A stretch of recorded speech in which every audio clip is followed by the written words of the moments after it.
Bon, alors parfait. Bonjour à tous. Aujourd'hui, on va parler de la médiation en visioconférence.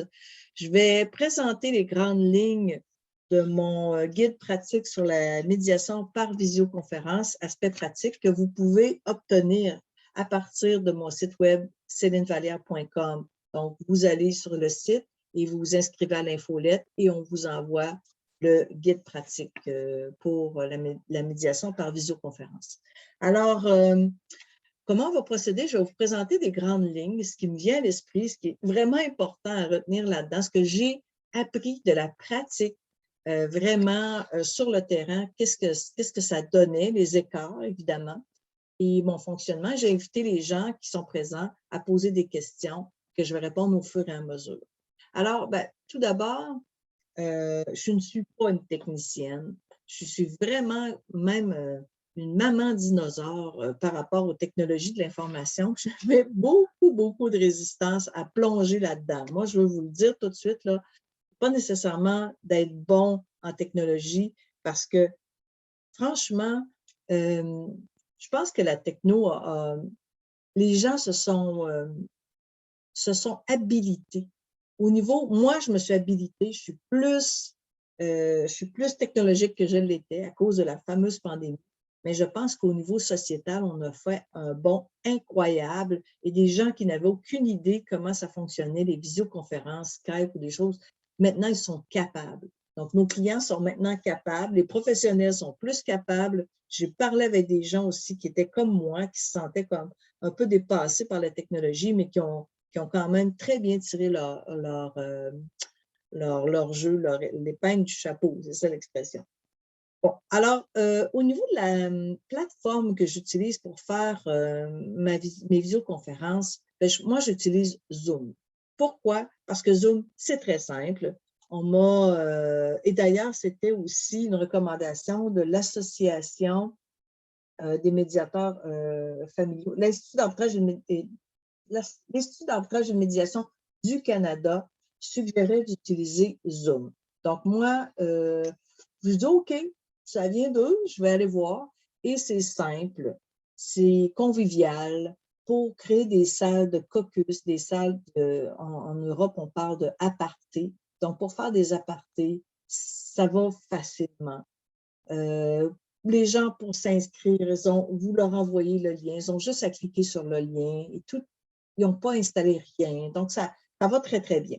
Au début, Zoom a eu, on comprend qu'il y a eu une explosion hein, après la fameuse mois de mars, avril 2020.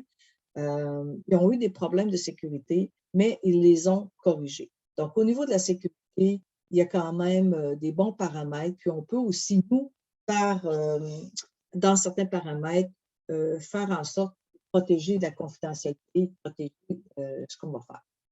Donc, voilà pour… et je n'irai pas plus loin que ça sur vous dire comment configurer tout ça. Je ne le sais pas par cœur. Je serais maladroite. Je devrais aller voir dans mes choses. Donc, mais je vous dis qu'il y a des paramètres, il y a des choses qu'on peut faire, qu'on peut configurer, des mots de passe secrets, empêcher les enregistrements, puis des trucs comme ça. Donc, c'est assez important. Donc, premier élément, le voici. Maintenant, faire de la médiation par différents moyens. En réalité, avant la pandémie, j'utilisais le téléphone. J'en faisais de la médiation en quelque sorte par téléphone. Je parlais aux gens, j'écrivais. Donc, c'était pas, j'utilisais même pas la visioconférence. Maintenant, ce que je me rends compte, que ça a fait pour moi, la part de la visioconférence, ça a élargi mes moyens. Ça a élargi mes moyens de communiquer. Alors, maintenant, je fais des entrevues. Je vais continuer. C'est une technique de plus pour moi. Et ça, c'est intéressant. Hein? C'est intéressant parce que, par exemple, moi, je fais toujours des entrevues individuelles avant de faire mes médiations, c'est-à-dire avant de faire en sorte que les gens se rencontrent ensemble. Et pour les entrevues individuelles, de le faire en visioconférence, c'est très bien. En plus, ça fait un test pour les personnes celles qui sont moins habituées à la visioconférence, elles vont apprécier de pouvoir de pouvoir faire un test. Donc, les entrevues individuelles, je trouve ça intéressant de faire ça en visioconférence. Je ne me déplace pas, ça coûte moins cher pour les parties, ça m'économise de l'énergie pour moi comme personne parce que le Québec, c'est grand. La France aussi, c'est grand, mais le Québec, c'est très, très, très grand. Et si on a des dossiers trop loin, et à un certain moment donné, aussi, on devient moins compétitif parce que les gens, ceux qui nous engagent, pourquoi ils paieraient un médiateur ou une médiatrice de Québec pour faire 3 heures de route pour se rendre à Montréal, alors qu'il y a des médiateurs à Montréal?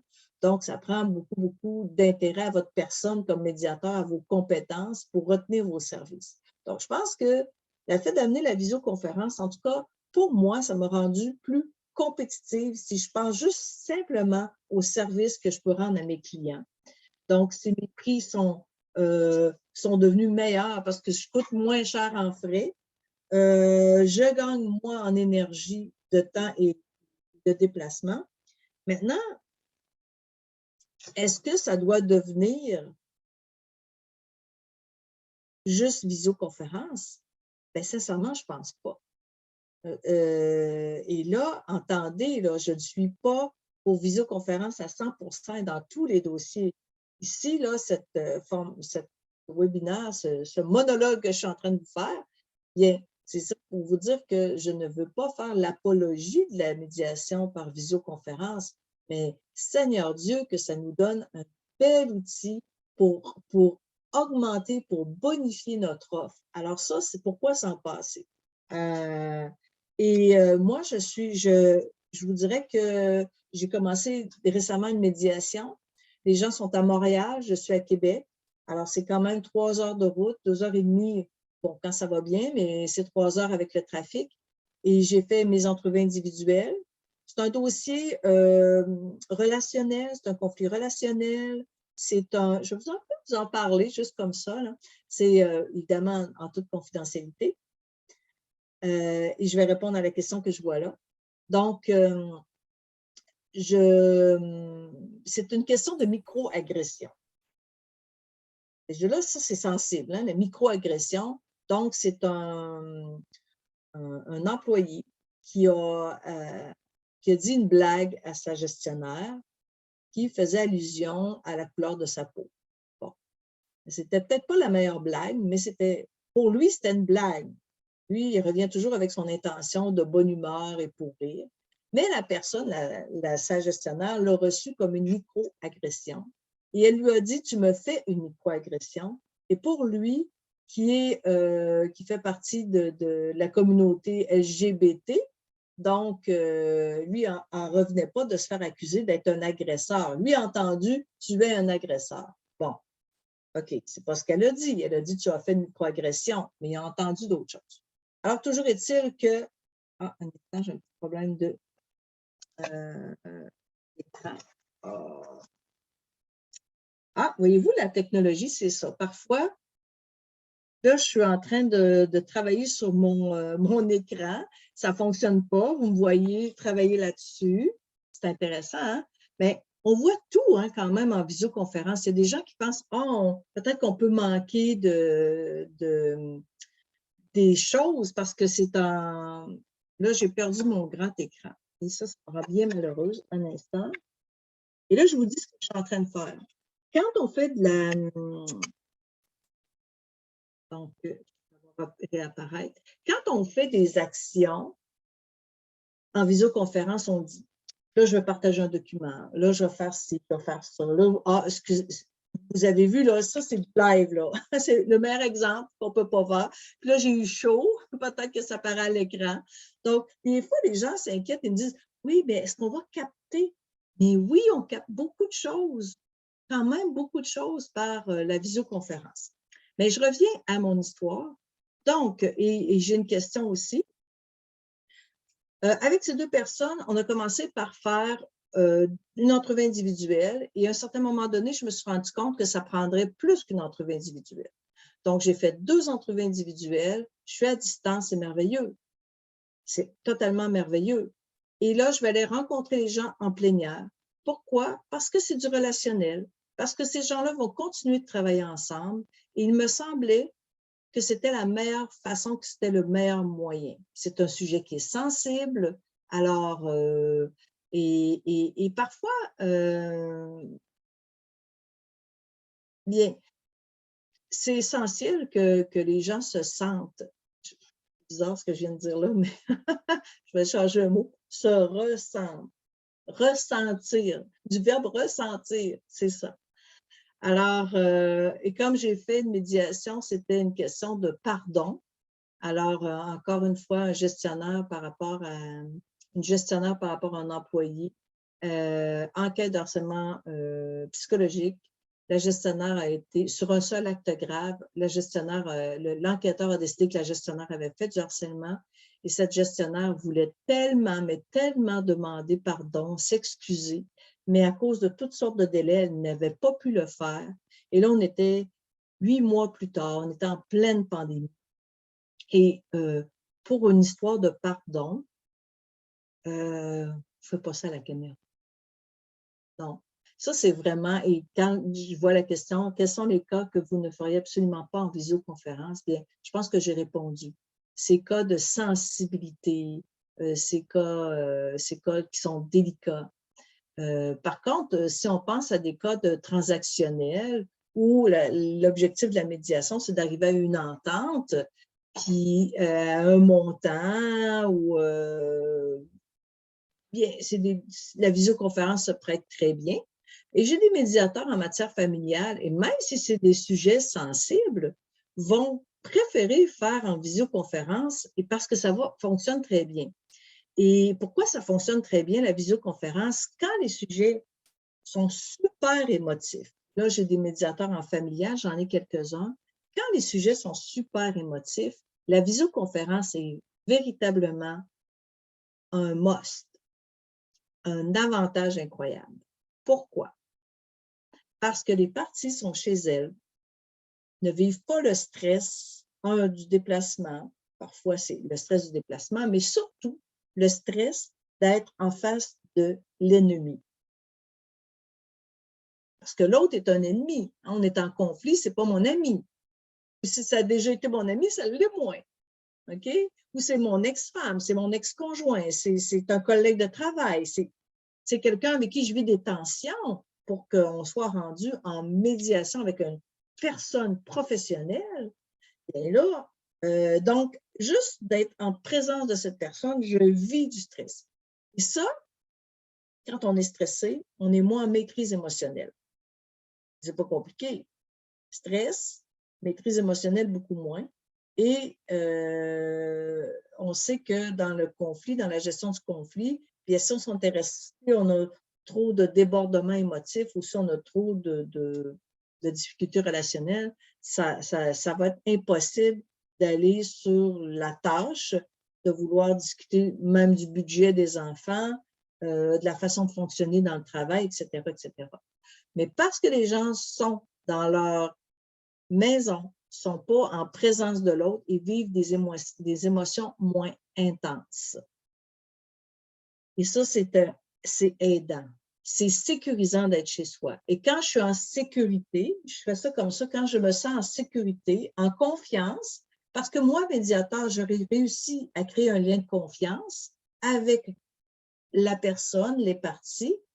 J'ai créé le lien de confiance parce que je suis un professionnel efficace. Et sincèrement, et ça se passe en visioconférence ou en présence, ça ne change rien.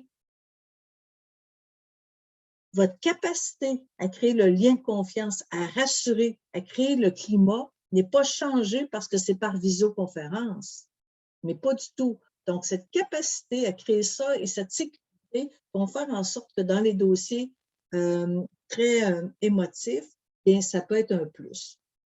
Alors, on peut aussi penser que les gens, et ça, j'ai réalisé ça, je ne sais pas si vous avez déjà pensé à vous engueuler devant un miroir et à vous voir vous crier après. Essayez-le pour le fun. Vous allez dire, mon Dieu, j'ai l'air d'une folle, j'ai l'air d'un fou. Hein? Et là, mais on se voit dans la visioconférence. Alors, on a une petite retenue parce qu'on va avoir l'air de notre meilleur jour, sur notre meilleur jour. D'ailleurs, on fait tout le temps ça comme ça, on s'arrange un peu, on va avoir l'air correct. Hein? Donc, mais crier à la caméra puis se voir crier, ça passe pas du tout. Ça passe pas du tout. Donc, les gens, ils le font pas. Ça ne veut pas dire qu'ils ne vivront pas d'émotions, ça ne veut pas dire qu'ils vont être tout calmes, tout doux. Non, parce que la visioconférence n'empêche pas de voir les expressions parfois de colère, d'impatience, de ci, de ça, et les débordements émotifs. Et ça, c'est unanime. J'ai parlé à beaucoup de professionnels qui font de la visioconférence et vraiment, ils sont tous d'accord là-dessus. Alors, ce que je voulais dire, on a fait un… En tout cas, je ne veux pas sauter du coq à l'âne. Et si vous avez des questions, écrivez-le si vous ne voulez pas m'interrompre. Isabelle me fait un plus. Merci, un pouce. Merci, je suis contente de voir, là, encouragez-moi. Mais si vous avez des questions, là, moi, j'ai mon chat qui est ouvert pour lire vos questions. Puis je vais les lire au fur et à mesure. Donc, on continue les histoires. Les capacités du médiateur, je vous avais parlé de ma grande inquiétude à fonctionner par le web, mais sincèrement, c'est plus qu'on va pratiquer, mieux ça va être, on va gagner en confiance pour nous et ça, c'est bien. Il faut s'assurer d'avoir une excellente connexion. Alors, on ne peut pas se permettre, quand on est médiateur, d'avoir une connexion variable selon la température ou selon la qualité de votre Wi-Fi. Non, ça ne peut pas fonctionner comme ça. Ou s'il y a 5 personnes dans la maison, tout d'un coup, j'ai moins de bandes passantes, puis je ne peux pas être médiatrice. Ça, c'est vraiment pas une bonne chose. Donc, ça vaut la peine d'investir sur des bonnes connexions, se connecter directement sur le modem et non fonctionner par Wi-Fi. Et je vais finir l'aspect technique parce que je vois une belle petite question qui vient d'arriver de Julie. Alors, les yeux, ça doit être aussi, si possible, à la hauteur de la caméra. OK? Faites attention parce que moi, là, je regarde l'écran. Pour l'instant, regardez mes yeux, je vous regarde. En fait, je vois des carrés vides. OK? Je regarde l'écran. Si je regarde la caméra, ben, en principe, mes yeux devraient avoir changé d'endroit. Et parfois, on peut parler directement à la caméra parce qu'on veut que les gens nous voient. On veut faire plus un impact. Donc, là, voyez-vous, je parle à la caméra. Attention aux gens qui ont des écrans. Tu as 2 écrans. Quand tu as un écran, tu fais les notes, mais vous faites une médiation. Et là, en fait, on voit votre profil. Il est peut-être bien beau. Là, vous voyez la forme de mon nez. Mais ce n'est pas ça qui est intéressant. Parce que là, vous perdez la connexion. Déjà que c'est compliqué d'avoir une connexion, c'est pas que c'est compliqué, c'est que il faut être plus minutieux. Donc, il faudra vraiment s'assurer que cette connexion, au moins, à tout le moins, que mon visage, tout ça, je sois face à vous. Okay? La même chose, si je prends des notes, comme ça, vous voyez mon fond de tête, ben, ce n'est pas ce qui est plus intéressant et je suis en perte de connexion à vous. Et ça, c'est aussi vrai en présentiel qu'à distance. Alors moi, quand j'enseigne aux médiateurs, je leur dis toujours, lâchez le crayon, puis regardez les parties, puis regardez le langage non verbal, regardez ce qui se passe. OK? Et là, j'ai des questions, je vais répondre aux questions. Julie qui me dit, oui, mais des fois, les débordements sont nécessaires. Oui, c'est vrai. Oui, c'est vrai. Toutefois, si ça va trop loin, si tu laisses trop déborder, qu'est-ce qui va arriver? C'est que les gens vont se retrouver en protection, en mode de protection, en mode de sécurité. Ils vont se refermer et tu ne vas pas créer de l'ouverture. Donc, c'est ça le danger des débordements et de la guerre qu'on laisse aller. Moi, je me dis, ils sont capables de se battre sans notre présence. Pour moi, le médiateur, c'est une plus-value. Alors, je pense qu'il est gardien de la sécurité, de comment les échanges vont se faire dans le respect. Je pense que ça, c'est un de ses devoirs. Maintenant, on a différents types de médiateurs, puis il existe différents types de médiation. Par exemple, en médiation transformative, les parties, si elles les explosent, puis c'est OK. Ça fait partie de la démarche de la médiation transformative. Il n'y a pas de problème à ça. Mais même à ça, oui, les débordements, je l'ai dit, Les débordements ne sont pas empêchés parce qu'on fait de la visioconférence, mais vous allez en voir beaucoup moins. Ça, c'est sûr. Autre question, c'est la question vraiment, tellement, la grande préoccupation qui revient. Merci d'avoir posé la question. Elle revient continuellement, c'est comment s'assurer de la confidentialité. Le grand sujet de l'heure et la grande inquiétude pour les médiateurs, cette fameuse confidentialité sacro-sainte, parce que c'est un des principes de la médiation, on s'entend là-dessus. Il faut être réaliste. Vous ne pouvez pas garantir absolument la confidentialité en présentiel, ni à distance, ni en présentiel. Soyons réalistes. Okay? Je pense que la première des choses sur la confidentialité, c'est de faire signer mon protocole de médiation, les engagements à la confidentialité, rendre sensibles les parties à cette importance de la confidentialité quand je suis en visioconférence, c'est certain. Et donc ça, c'est le premier élément. Deuxième élément, donc, s'assurer un par équipe. Deuxième élément, on peut demander à une partie, moi, je demande aux parties d'avoir un endroit fermé, qu'elles se retrouvent dans un lieu fermé pour faire la médiation. Et j'ai un petit avis, une petite invitation que j'envoie aux gens, leur disant, par courriel, leur disant, voici, je vous invite à avoir un lieu fermé, l'importance de la confidentialité, etc. Donc, ça, je le fais. Et quand je fais mon entrevue individuelle, et c'est ça qui va être intéressant, votre entrevue individuelle va aussi vous permettre de vérifier la personne, elle est où? Est-ce qu'elle est dans la cuisine, dans le salon? Hein? On voit ça. Hein? Ou dans la chambre à coucher. On voit ça aussi maintenant. On voit les chambres à coucher des gens. C'est drôle. Mais on peut savoir où est la personne et on peut poser des questions. Vous savez, ça serait peut-être important, est-ce que vous êtes seul dans la maison? Ce serait peut-être important que vous soyez dans un lieu fermé. Donc, on peut demander, on peut insister. La personne peut vous dire, ben, je suis seule dans ma maison. Ah, ben, parfait. Si vous avez une inquiétude, demandez est-ce que la personne tourne son ordinateur ou sa caméra pour que vous puissiez voir. Mais je vais vous dire une chose, ça va être beaucoup plus simple que ça parce que quand il y a quelqu'un d'autre dans une salle, à un moment donné, les yeux bougent. Je vais faire semblant qu'il y a quelqu'un qui rentre dans mon bureau. OK? Regardez mon regard. Là, je vous parle, là, puis je fais semblant. Puis, ça n'a pas été long, mais les yeux bougent, il y a un mouvement, il y a un micro-mouvement qui se passe. Là, on voit que la personne, son regard est attiré ailleurs. Il se passe quelque chose. Et là, on pourrait arrêter de dire, est-ce que vous êtes sûr? Est-ce qu'il y a un problème? On pourrait vérifier encore une fois. OK?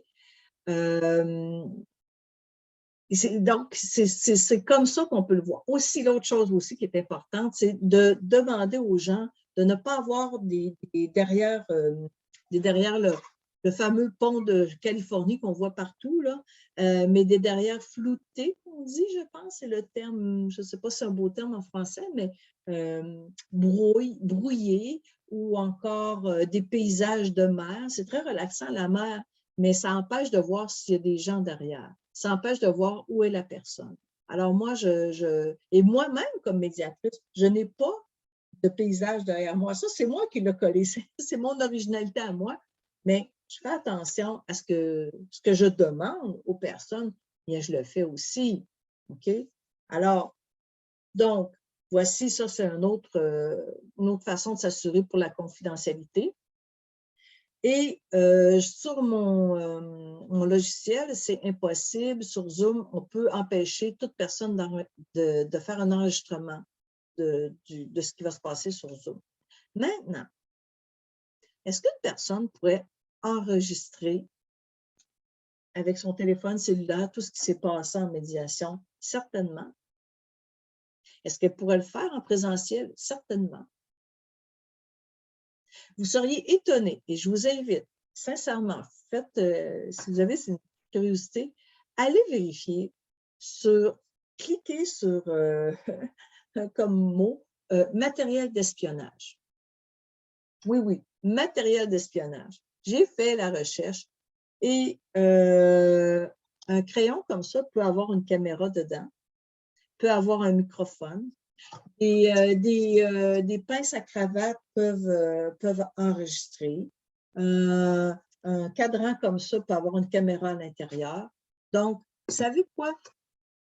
Même en présentiel, à moins que vous passiez vos gens au scanner, que vous disiez tout le monde, les bourses dehors, les téléphones dans un panier, et tout ça, même en présentiel, la confidentialité, c'est souhaité, c'est dit, c'est demandé. Mais est-ce que c'est garanti absolument? Non. Ça n'est pas garanti absolument et ça ne l'est pas plus en visioconférence. Alors, est-ce que ça serait peut-être plus facile en visioconférence de ne pas respecter la confidentialité? Bien, oui. Mais ça fait partie du risque. Ah, puis ça me fait penser, pour la personne qui me demandait, est-ce qu'il y a des cas où on n'irait pas en visioconférence? Mais ces cas où la confidentialité est un absolu, secret confidentiel, secret, peu importe, secret, propriété intellectuelle, des grosses affaires où on voudrait absolument toute la confidentialité, bien, ça pourrait se passer dans un bureau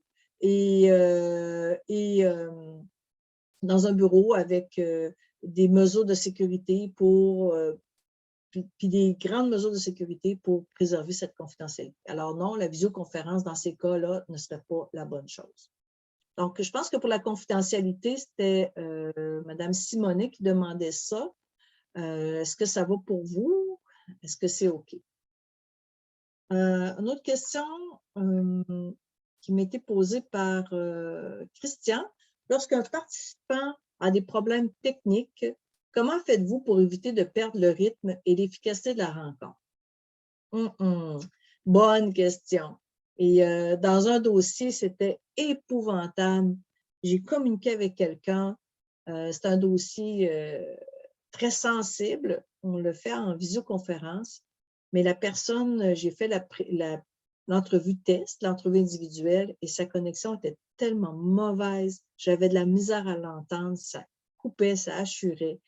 Et il était cute. Je lui demande, j'ai dit, écoutez, avez-vous quelqu'un dans votre maison qui fait qu'on entend mal? Il me dit, je vais aller fermer ma radio. C'était mignon, mais ça démontrait à quel point il ne connaissait pas beaucoup ça. Donc, il a augmenté son forfait avec son fournisseur de services web pour avoir une meilleure connexion.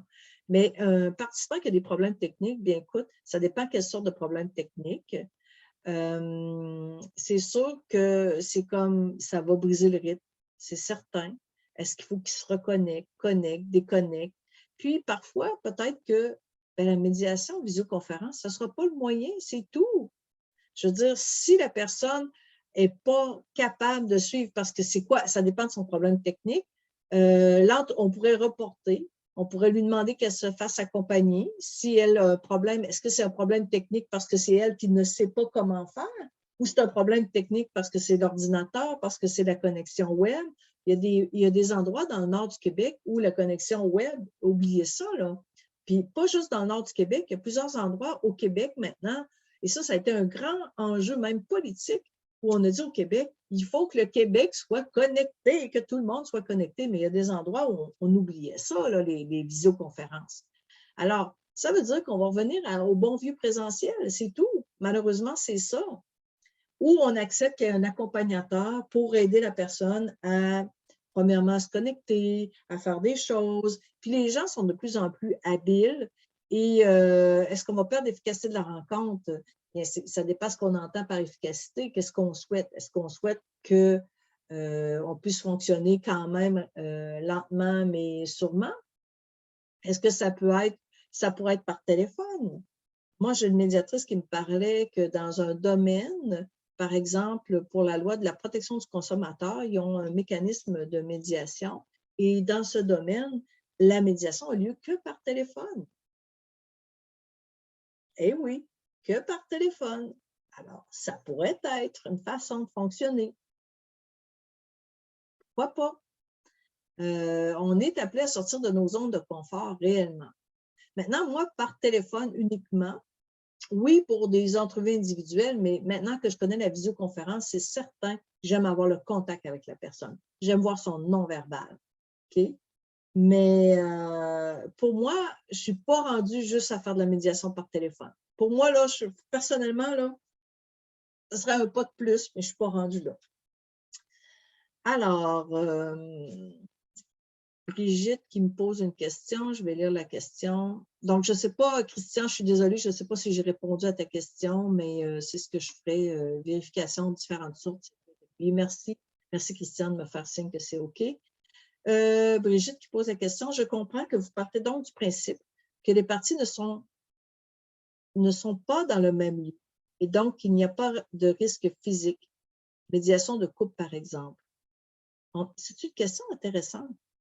Alors, je ne fais plus de médiation familiale, mais j'ai une collègue médiatrice familiale qui me disait qu'elle demandait au conjoint, ils pouvaient être sur le même ordinateur et être ensemble pour faire de la médiation avec elle. Elle m'a dit ça.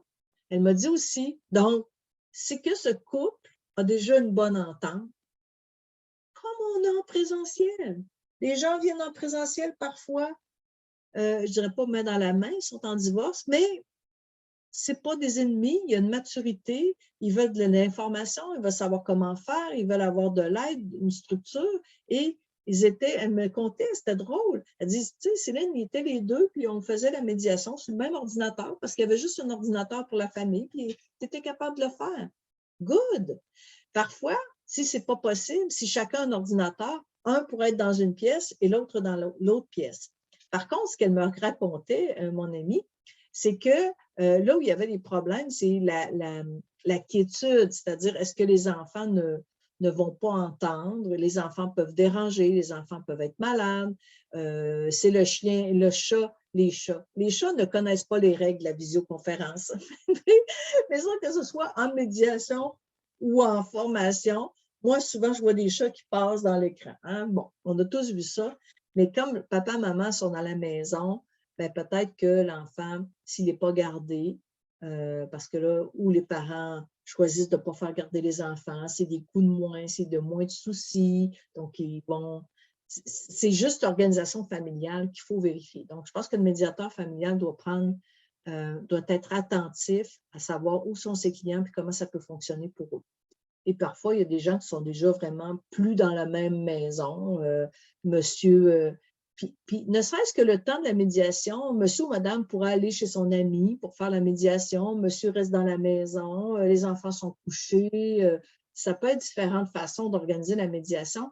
Mais mon amie me disait, mon amie médiatrice depuis, elle fait de la médiation familiale depuis plus de 20 ans. Et elle me dit que ça fonctionne très bien et que pour elle, elle ne jure que par ça maintenant pour faire de la médiation familiale. Et je vous dirais qu'au Québec, avant la pandémie, on pensait, j'en faisais partie, que surtout la médiation familiale, ça ne se faisait pas par visioconférence. Parce qu'on avait un sujet qui était super sensible. Et non, ça fonctionne encore. Alors, c'est quand même intéressant tout ça. Hein? Donc, oui, merci Brigitte pour votre signe comme quoi ça vous convient. Est-ce qu'il y a d'autres questions? Posez vos questions pour que je réponde. Sinon, je vais essayer de penser à des choses que je vais vous dire vraiment Moi, je travaille beaucoup avec un tableau. J'aime écrire au tableau, soit un tableau blanc, un tableau à feuilles. J'aime écrire les points, les options, certains éléments pour attirer l'œil, pour savoir que on ne va pas oublier. Et avec Zoom, ce qu'on peut faire, il y a un tableau à l'intérieur de Zoom, on peut travailler avec un tableau, mais moi, je fais un document Word à part, et là, je fais partager mon écran, et là, mon tableau apparaît et les parties peuvent me suivre, et moi, je les vois toujours aussi sur le côté, en moins gros, mais je les vois quand même, elles peuvent suivre ce qui se passe en médiation. Par ailleurs, je vous suggère d'avoir un bon écran d'une bonne dimension, OK? Parce qu'on voit plus. Je ne me verrais pas faire de la médiation sur un petit téléphone ou une petite tablette. Pour vous dire, mon écran a 60 centimètres, OK, c'est un rectangle. Il y a 60 centimètres en longueur et il y a à peu près 30 centimètres, 32, 33 centimètres en largeur. Donc, c'est 24 pouces pour les Québécois, on va dire, ça fait à peu près un écran un peu plus que 24 pouces de long et par presque autant de hauteur. Quand je l'ai mis sur mon bureau, mes proches ont dit, mon Dieu, tu as un téléviseur sur ton bureau maintenant, c'est presque ça. Mais moi, pour moi, c'est mon outil, ça m'aide énormément. Donc, là, c'est des petites précisions techniques. Et là, j'ai une belle grande question que je vais lire qui vient d'Isabelle. Concernant le sujet des avantages du Zoom abordé en début de conférence, la distance physique générée par la visioconférence est très appréciée de la clientèle dans les dossiers de harcèlement psychologique. Oh oui, tellement. Le sentiment de sécurité aide à ramener les gens dans le rationnel tout en permettant les débordements selon mes récentes expériences. Et oui, ça va passer, l'émotion va passer. Merci de l'avoir souligné. Merci à toi.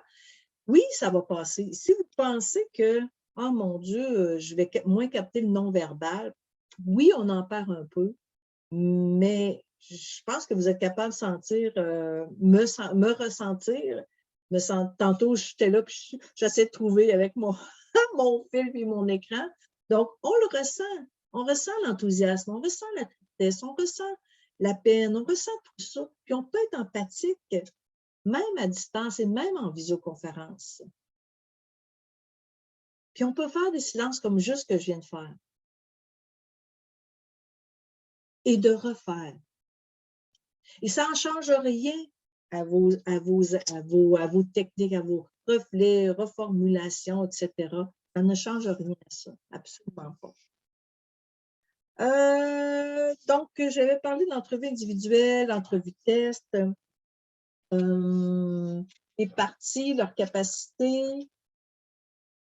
Si une partie vous dit « Non, je ne suis pas à l'aise de fonctionner en visioconférence », bien, respectez ou voyez qu'est-ce qui fait que vous n'êtes pas à l'aise. Qu'est-ce qu'on pourrait faire pour vous aider à gagner du confort? Est-ce que vous voulez qu'on fasse une expérience test? J'avais un couple, j'étais en médiation petite créance, et c'est un couple qui était en réclamation par rapport à un entrepreneur. Et quand j'aurais demandé, on pourrait faire par visioconférence, leur première réponse, le premier réflexe a été de dire non. Et là, j'ai dit, ben OK, il faut que je trouve un bureau, vous allez devoir vous déplacer. Et on dit, ben, est-ce qu'on pourrait faire un test? On a fait un test, ça a bien fonctionné, et on a fait la médiation par visioconférence, et c'est tout. Et ça a été formidable. On a fait 1h30, c'était réglé. Donc, les gens, parfois, c'est simplement l'inquiétude, et il faut juste voir comment on peut les accompagner. Aussi, l'entrevue individuelle, ça permet de voir, ça c'est un drôle de problème que j'avais vécu, c'est que la personne était à contre-jour et c'est une personne, sa peau est foncée, est à contre-jour, je ne voyais rien de son visage, absolument rien. Et je lui ai dit, ben, écoutez, il faudrait vous déplacer. Ou les noms aussi qu'on voit, des fois, c'est des noms iPad 007. Donc, demandez aux personnes de mettre leur nom. Voilà. J'ai parlé de l'invitation. L'envoi du lien Zoom, écoutez, moi, je demande toujours une accusé-réception. Le lien Zoom, quand on envoie le lien Zoom, ce qui est étonnant, c'est que Zoom donne beaucoup d'informations puis de numéros. Alors, moi, j'enlève plein de choses que Zoom, ce n'est pas nécessaire. Pour que les gens qui ne sont pas confortables avec Zoom, je surligne en jaune et je leur envoie et je leur dis, voyez là, ce qui est en jaune, cliquez là-dessus. Puis je peux même les suivre par téléphone pour ceux qui sont vraiment inconfortables. Et là, on se parle au téléphone, là, OK, là, ça ne marche plus, là. Oui, oui, oui, j'arrive. Bon, OK, allumez votre caméra. Faites des tests. Quoi, vraiment, moi, je suggère vraiment de les faire beaucoup plus avant qu'une journée avant la plénière. Ça, c'est ça. Le jeu du micro. Est-ce que les personnes peuvent garder tous leur micro ouvert? Écoutez, juste quand on est 3, 4, en tout cas avec Zoom, ça ne change rien. C'est-à-dire que c'est vrai que quand une personne interrompt, bien, on la voit de toute façon. Quand tout le monde, on voit en mode galerie, on voit tout le monde. Donc, ça va très bien. Mais quelqu'un qui voudrait être stratégique, un médiateur qui voudrait être stratégique et qu'il sait qu'il y a des parties qui débordent, pourrait demander à tout le monde de fermer leur micro. Comme ça, on va avoir moins d'impulsivité parce que pour prendre la parole, la personne doit ouvrir son micro. OK? Mais là, est-ce qu'on est rendu qu'on coupe la parole? Je ne le sais pas trop. Mais je dis juste que ça peut être une stratégie pour des gens qu'on sent qu'ils risquent de se couper trop ou tout ça, et qui prennent le temps de demander la parole. On peut travailler avec la discussion aussi, puis demander aux gens. Et là, j'ai une amie aussi, Linda Bérubé, qui fait de la médiation organisationnelle. Et elle me disait, tu sais, Céline, je fais de la médiation organisationnelle. Des fois, j'ai 20 parties à l'écran. Moi, je me disais, hey, ça va-tu être possible? Oui. C'est comme, ben voyons donc. Mais oui, ça fonctionne. 20 parties à l'écran. Mais il faut se donner des règles de fonctionnement. Ça, j'ai oublié de le dire, mais quand on commence la médiation, on va se donner des règles de fonctionnement aux parties, on va s'en donner, c'est ça, pour fonctionner avec la technologie. Une autre chose, un autre truc qui est drôle, c'est que parfois, tu peux oublier, par exemple, si j'ai mes 2 parties à l'écran et je parle et je demande une question, pour moi, je regarde, par exemple, Marie, mais Marie, c'est pas que je la regarde. Puis là, elle va me demander, est-ce que vous me parlez à moi? Et là, je dis, ben oui, je parle à vous. Donc, parfois, c'est vraiment il faut, comme médiateur, penser à utiliser les prénoms davantage quand on pose des questions, parce que ça ne fonctionne pas juste comme en présentiel, je fais un signe comme ça, ou parfois, je peux faire juste un signe. Vous savez, juste par sa présence, le médiateur peut faire un non-verbal qui va, mais en visioconférence, c'est plus subtil et ça passe moins. Donc ça, je pense que plus d'efforts du médiateur est demandé au niveau de sa communication verbale et non verbale. Vous voyez, là, je travaille avec mes mains aussi. Moi, je n'ai pas de difficulté à travailler avec mes mains. J'explique des concepts, mais il faut que je les montre, mes mains. Parce que sinon, mes mains, si vous ne les voyez pas, là, je travaille avec mes mains, vous ne les voyez pas. OK?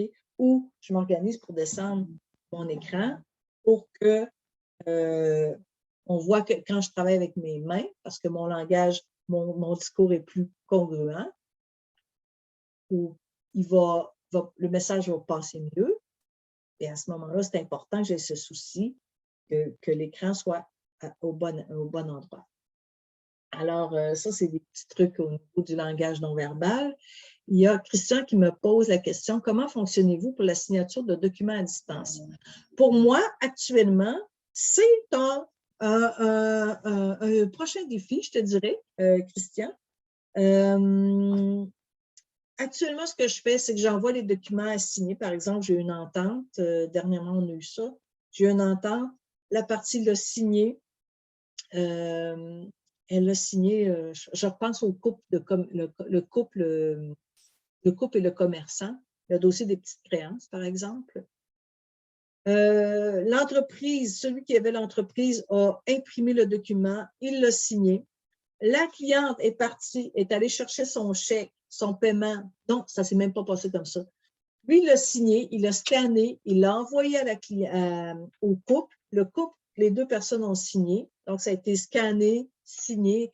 Tu vois que la démarche a été faite par la partie qui avait un support de secrétariat. Puis, ça s'est très bien passé. Ça a été signé par les parties. Ils ont scanné, ils m'ont retourné le document. Et moi, après ça, le document, je l'ai envoyé au greffe des petites créances. Bon, alors ça a été un fonctionnement à mitaine, mais je sais qu'il existe des logiciels de signature électronique. Adobe en propose un et c'est gratuit. Sincèrement, j'ai eu de la difficulté. Un petit peu, j'avais le nom. Je ne retrouve plus le nom de ça, mais je sais qu'il y a des outils gratuits pour faire signer les gens. Donc, ça peut être un fonctionnement et c'est des signatures électroniques.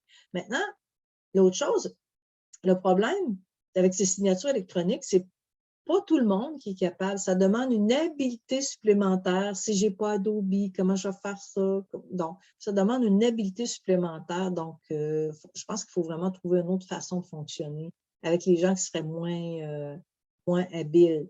Mais on voit les notaires, les agents d'immeubles font signer des contrats, des offres d'achat par des logiciels de signature et c'est officiel et ça a force de signature à la main, si je peux dire. Mais ça demande quand même une certaine habileté. Moi-même, j'ai reçu des documents comme ça signés, puis je me dis, oh là, comment je fais ça? Puis tout ça, puis j'avais des inquiétudes. Donc, si tes gens sont vraiment pas habiles au niveau de la technologie, je pense qu'il faudra penser à une autre façon de fonctionner. Est-ce que ça peut être par la poste, tout simplement? Ben, pourquoi pas? Mais si on a un ordinateur, ils peuvent peut-être fonctionner. J'ai des gens qui ont photographié leur signature, un protocole de médiation, ils ont photographié le protocole signé, ils m'ont envoyé le document signé. Bon, écoutez, pour moi, c'était OK. Donc, est-ce qu'il y a d'autres questions? Parce que les caucus, bien, c'est la même chose. Quand vous faites des caucus, une chose que je vous suggère, c'est de rassurer les parties. Dites, écoutez, je vais vous envoyer d'une salle, personne ne peut rentrer dans votre salle. Même moi, si je rentre dans votre salle, vous allez le voir, vous allez le savoir. Puis des fois, ça va être de faire le test pour leur montrer. Voyez-vous, quand j'arrive dans votre salle, vous me voyez, je ne peux pas vous espionner. La partie adverse ne peut pas vous espionner. Donc, c'est des salles virtuelles. Des fois, les gens ont besoin de comprendre ça. Et ça peut être juste un début de manipulation des salles, puis de se promener d'une salle à l'autre pour aller rassurer les personnes. Donc, ça peut être une bonne chose à faire. Voilà, écoutez, la création, la fatigue à l'écran, ce n'est pas les parties qui vont l'avoir parce que les parties sont intéressés, c'est leur dossier, ils sont actifs, ils sont allumés, ils vont être en aparté, ils vont être en caucus, ils vont vivre différentes, il va y avoir des suspensions, je pense à des dossiers commerciaux qu'on commence le matin à 9 h puis qu'on peut finir à 4 h à l'écran. Ce n'est pas tellement les parties qui vont être fatiguées, mais c'est plus le médiateur. Donc, c'est votre marathon à vous, en plus de gérer la technologie, c'est plus le médiateur, donc conservez votre énergie pour la médiation. Ce n'est pas le temps de répondre à des courriels, à faire d'autres choses. Les parties sont en suspension, ou avec leur procureur ou peu importe. On reste attentif puis on garde son énergie parce que ça demande quand même, la médiation demande beaucoup. En visioconférence, on s'habitue, puis c'est une autre façon de fonctionner. Alors, bien, écoutez, moi, j'arrêterai ici en ce moment, et parce qu'il est 29, on avait dit qu'on finirait à 30. Je vous suggère fortement d'aller chercher ce document, ce guide pratique. On m'a dit que les gens l'ont beaucoup apprécié. Donc, la médiation par visioconférence, aspect pratique. Donc, allez le télécharger, c'est gratuit, ça ne vous coûte rien. Vous allez avoir encore plus d'informations. Moi, ce qui est important, c'est de répondre à vos préoccupations ce matin. Merci à vous, merci de votre présence. Puis, osez, pratiquez-vous. Pratiquez-vous avec des membres de la famille, amusez-vous, faites des salles, faites semblant de faire des médiations. J'ai déjà fait ça avec le père de mon fils, puis on faisait une médiation, et je m'amusais, puis c'était très rigolo. Alors, amusez-vous et vous allez voir, ça va bien fonctionner. Les gens ont besoin de médiateurs, les gens ont besoin de paix et on ne peut pas attendre d'être parfait. Attendez pas la perfection, attendez pas d'être parfait pour faire des interventions en visioconférence. Osez une première fois et puis vous allez voir, ça va être super numéro 1. Alors, merci beaucoup et je vous souhaite un heureux temps des fêtes et à bientôt. Donc, je vais cesser l'enregistrement à ce moment-ci.